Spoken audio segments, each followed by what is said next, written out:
that energy to explore and look at the world around it without destroying all of your blinds in the process. If you have vertical blinds, you're in much better luck because these are much harder for Bengals to destroy.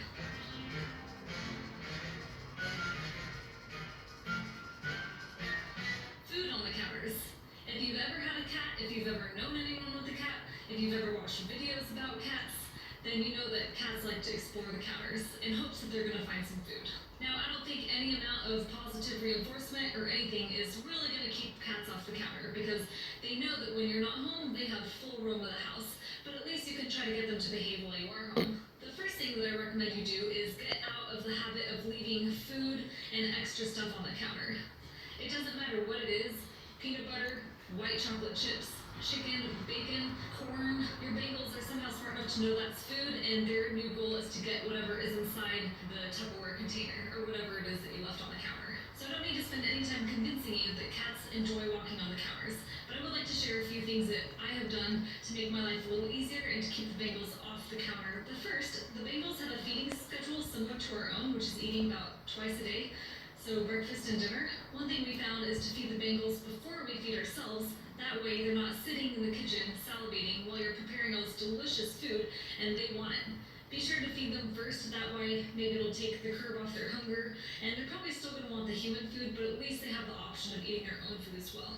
The next thing I recommend you do is to keep the counters as clean as possible.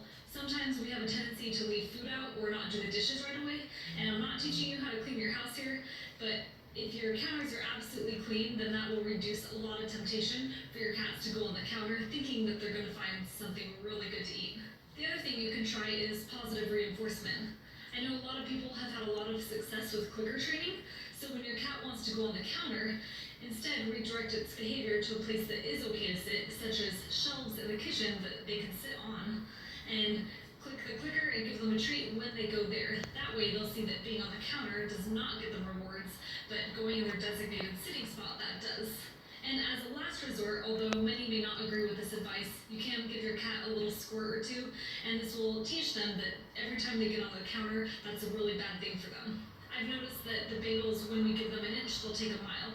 So if we start letting them on the counters, maybe between meals, then they start pushing it just a little bit further until we're cutting up chicken and they're right there in our face. They think it's appropriate to just jump up and try to get in on some of that action.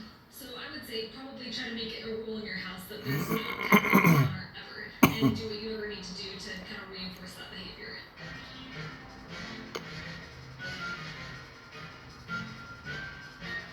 Next thing on the list is not keeping liquids next to valuable items such as iPhones and laptops. For the most part, you'll probably be okay, but all it takes is one time for your Bengal to dump over that cup of coffee into your brand new laptop or your brand new iPhone, and it can ruin the device completely. Bengal cats are fairly coordinated, so for the most part, if you have a glass of water or something like that on the counter, they're probably not going to walk it over. They'll probably gingerly step around it or over it, but one thing that gets them into trouble is when there's a fly or a mosquito, something like that, that's flying around the house.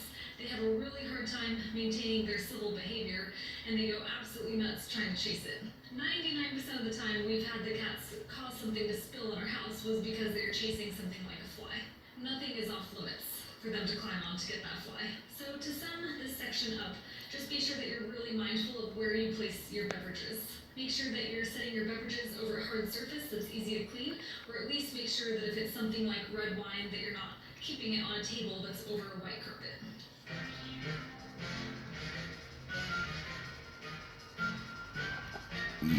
Next lesson I want to share with you is to hide anything that's cricket size, because anything that will fit in your cat's mouth, they will run off with.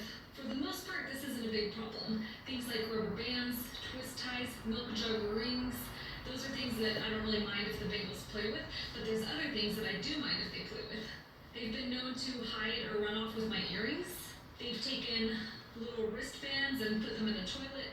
The first time I thought it was an accident, but after it started happening again and again, I realized that they were doing this on purpose. They've ran off with my makeup brushes. They've stolen earplugs out of my ears while I'm sleeping. They've even stolen caps from food on the counter that I've not been able to find again, so I've had to make my own cap with foil or something like that because I can't find where they put it. Once I thought I was being clever by hiding earrings in my jewelry box because that makes sense, right? This worked for a while, but as the jewelry box was on a shelf over the toilet, the cats really wanted whatever was inside, so they just knocked it off into the toilet, breaking both the jewelry box and chipping the toilet. So this is probably something that you'll have to do a little trial and error with, but over time, really be mindful of where you're putting your stuff, and you'll learn to hide important things in a way that your bangles should not get into it. I repeat, should not, but they're pretty clever, so they're probably going to surprise you.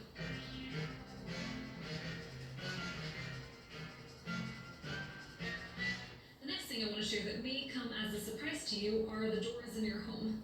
Bangles have a tendency to close doors. And while this might not necessarily destroy your home, it can have some negative side effects.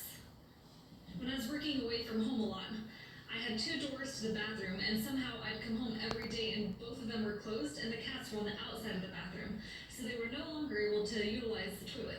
I had to start using heavy things like books, or eventually I finally bought door stops, just so the bangles wouldn't keep closing the doors.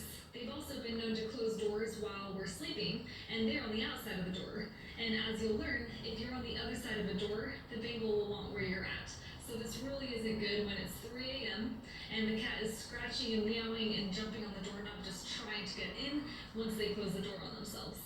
Speaking of doors as well, if you have something like a sliding glass door that you want to remain open in the day, the bangles probably will climb the screens. Did I already mention that bangles love climbing? So doors aren't really a big deal, but it's still something that you want to be mindful about and maybe be warned about, because I could see this coming up over the course of owning your bangle.